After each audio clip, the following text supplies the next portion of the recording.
Good morning. Today's lesson is brought to you via the internet. So today's lesson is on politically correct languages, or an activity I call You Can't Say That. We've been talking about socially acceptable terms and socially unacceptable terms in the past few weeks with our unit on political correctness, and today I'm going to do a more profound analysis of the R word, so the word retarded. So this is obviously the focus for my writing task, which if you viewed the videos from yesterday, I explained the writing task, and I'm actually modeling a task using this word. And it came about the research that I've done for this presentation. So the first things, so the question that I'm answering is, what words could you say in the 1970s or 1980s that you cannot use today? So I was brought up in that era. I was born in 1975. And obviously, the socially and medically accepted terms that were used in the 1970s to designate the children afflicted with Down syndrome or other genetic mutations that affect intellectual ability, the term retarded was one that was used when I was growing up. But if I were to use that word today, it would be considered derogatory or offensive, and I would be frowned upon if I ever used it, other than for the purposes of this activity where we're discussing the use of the term. It's not socially acceptable to use it anymore. All right. I used as my prompt the video, and I showed it in the video from yesterday where I talk about the impetus for my project. And so the advertisement is a video, and it comes from the National Association for Retarded Children, which was known as NARC back in the 1970s. And obviously they changed their name probably for two reasons, because NARC means something entirely different and people might not understand what it refers to. But for the second reason, that the word retarded was no longer acceptable. And so they changed their name in 1992 to simply the ARC. And they are still one of the leading organizations in the United States that champions and defends the rights of people with an intellectual disability. There are others, but the ARC is still one of the main ones. The one that you're probably more familiar with, though, are the Special Olympics. Obviously, they are championing the rights of people with an intellectual disability even more. So in the next slide, I've provided you with the ad. So the public service announcement with Barbra Streisand as a spokesperson. So obviously here, the appeal of Barbra Streisand is that she is a celebrity. She's a singer. She's a famous actress from the 1970s, 1980s. And I mean, she's still around today and she's still doing her thing. And people are very familiar with her. And so we know that advertisers use lots of celebrities to sell their product or sell a service or sell a message. And so Barbra Streisand was a very recognizable person in the 1970s. And so the organization makes good use of her as a spokesperson. And obviously this is a cause that she cares deeply about. And so, excuse me. As we're viewing the video, what I want you to focus on are I call them the big five. So whenever you're looking or you're going to be asked to look at a text, I'm going to ask you always, and my questions always stem from the big five. So the first question always has to do with audience and purpose. So what is the purpose of the text target? Why did they do this text? Why did they do this video? What does the author wish to achieve? So obviously, the text targets maybe parents of children who suffer from such disabilities, or it targets the general population in order for us to feel empathy for these children. And so that's kind of what the author wishes to achieve, wants to create a sense of we have to do something about this. All right?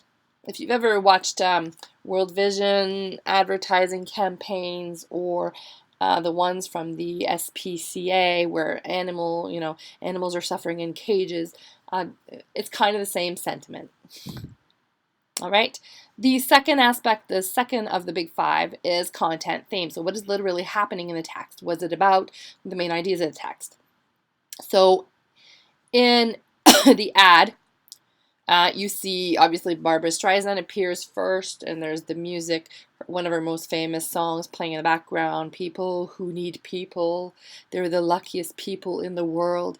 And obviously, the theme of that song is about humanity, people bonding together, helping one another. And so that's an important theme throughout. And she ties it into helping these children who are helpless.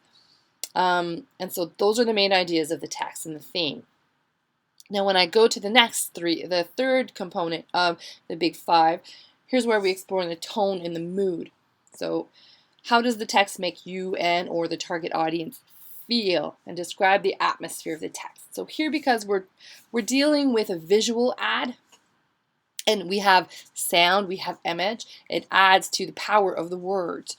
So obviously the mood is rather somber, the song is it's engaging and captivating, but it's a very serious tone and mood, and you see it in Barbara Streisand's face as she's talking about these children, and she's placing emphasis on their suffering, their helplessness, and the song is a very sad tone and mood to it, and so we see that throughout, and that's the atmosphere of the text, appealing to our emotion, the emotion of empathy, sympathy, sadness, and concern, and wanting us to react and act out on that emotion. And that's the tone and the mood at work.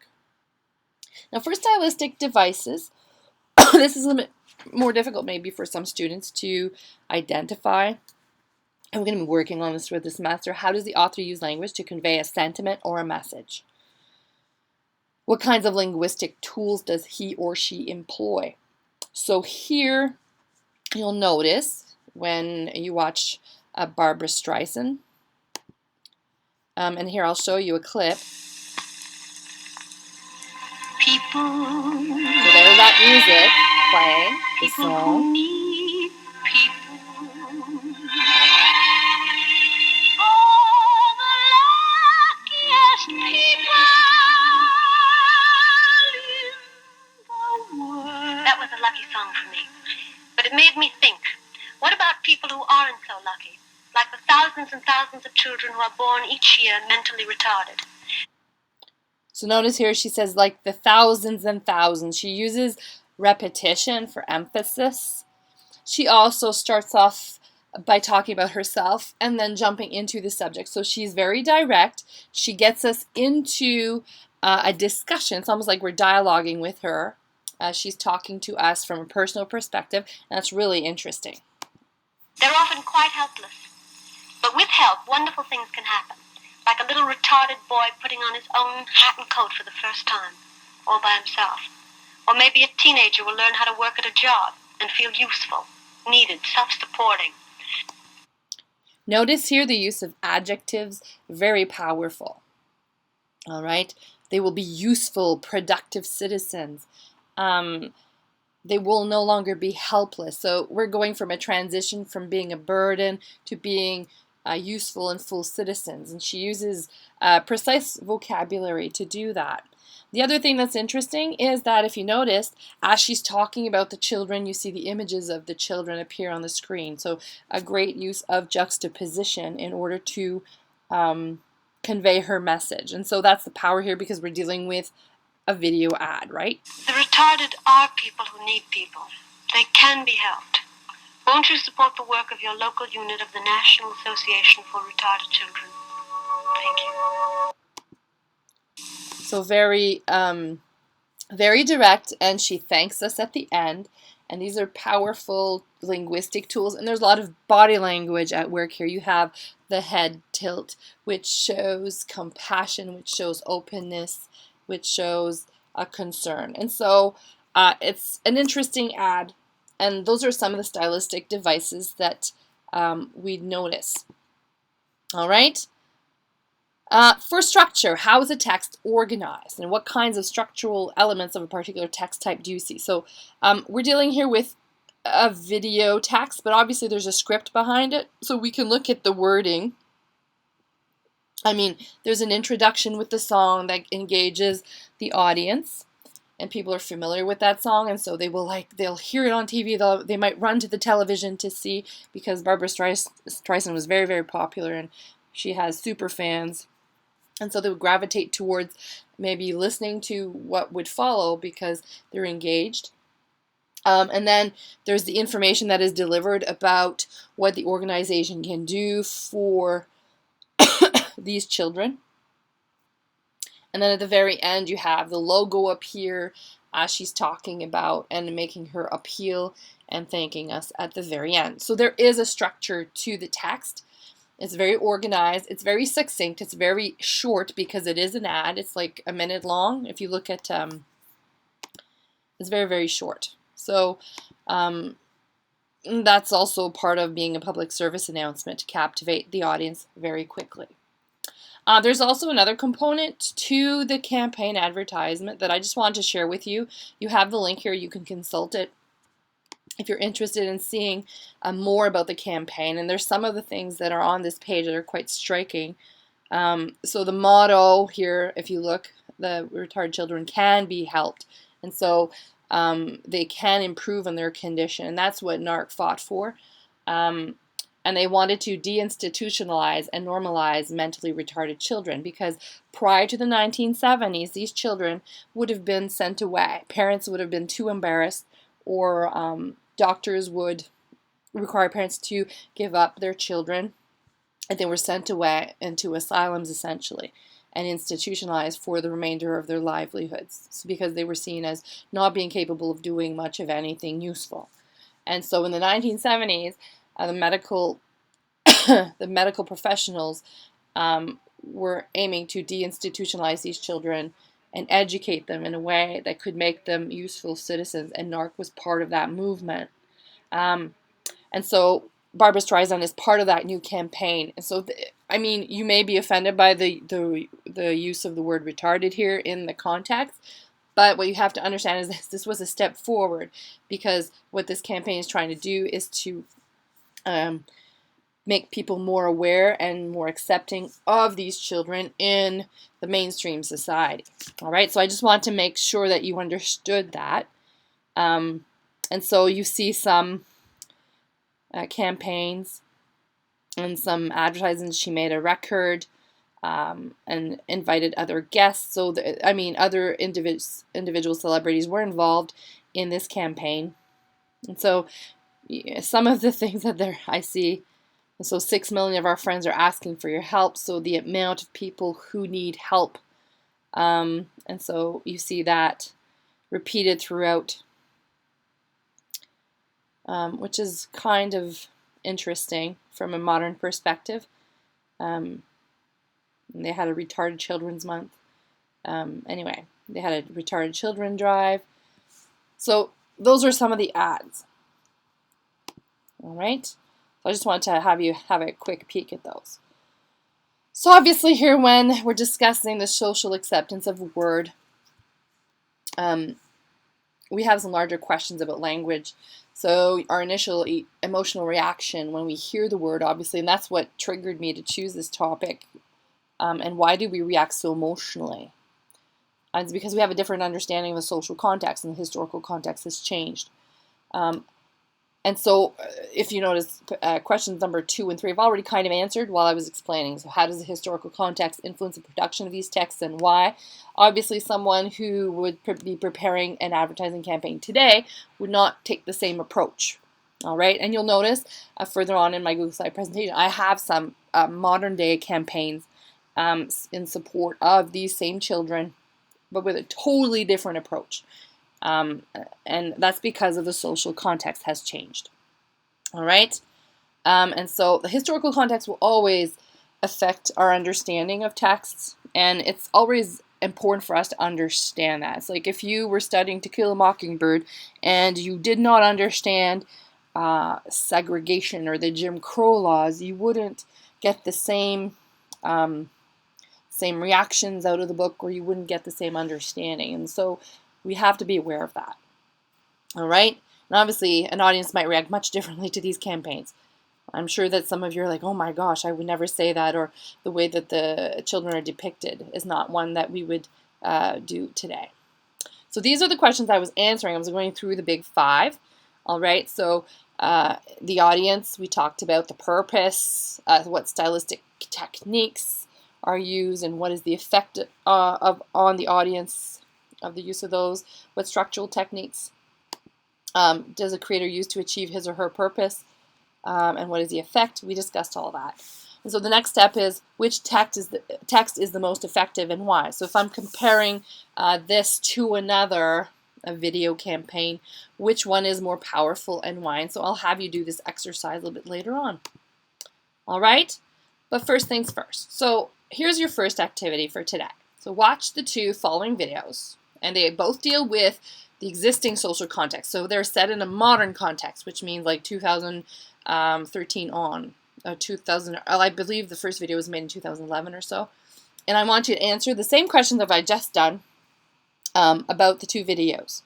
All right? So this first one is called Not Acceptable R Word. It's a public service announcement, so much like the one that you've just seen with Barbara Streisand, made in 2011. So have a look at that. And then here's another one that was just recently made, and it's a video. I found it on Facebook. I'm not quite sure how I came across it. It's probably because of those cookies that follow and track everything I research. But it's called When Is It Okay to Say the R Word? And so I want you to look and watch these two videos and jot down some ideas, and then answer these 4 questions. And then answer the 5th one if you can. So attempt to find or discuss and explain which one you find is more effective at delivering the message. All right? And so that's your first activity.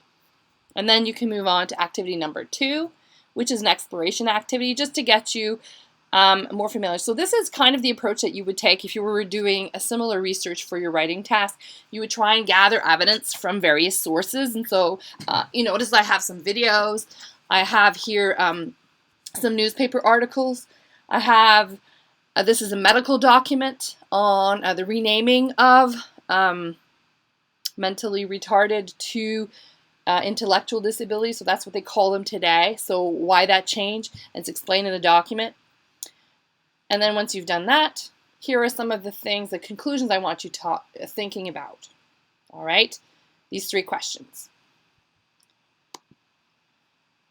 Activity 3 is called, I call it an op-ed. So this is where you get to share your opinion. I know you love sharing opinions. All right, so ranting about the R word. And so I've posted, or I've provided you with the link. So here, if you just click on the link, what really happens when you use the R word. So read that. That's an article from the Huffington Post. So it's a newspaper article.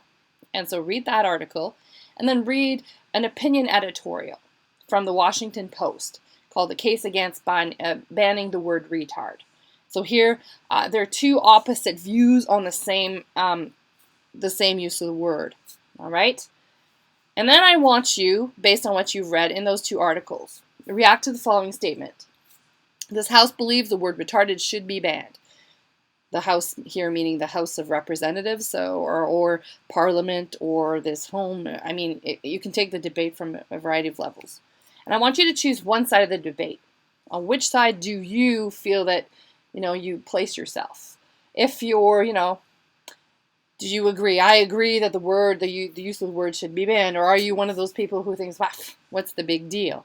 Or maybe you want to qualify it. It shouldn't be used in everyday speech instead of just a pure ban. So take a position on it. And then I want you to record a 2-minute statement in which you discuss your point of view on the above statement. Okay, so you can do a little quick video if you have a YouTube account, or just use your phone and record and then share it with me. Or if you're not inclined to do that, or you don't have the technology available to you to do that, write out a short opinion text based on your arguments, like a journal entry of about 150 words, 200 to 200 words.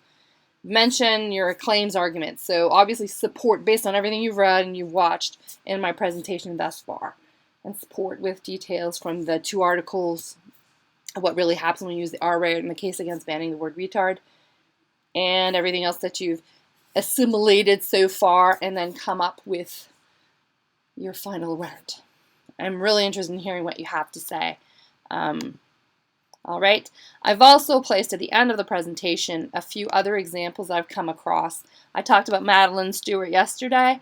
I found this lovely little video where they do an interview with her, and she talks about what it is to be Madeline Stewart in 2017 and working as a model.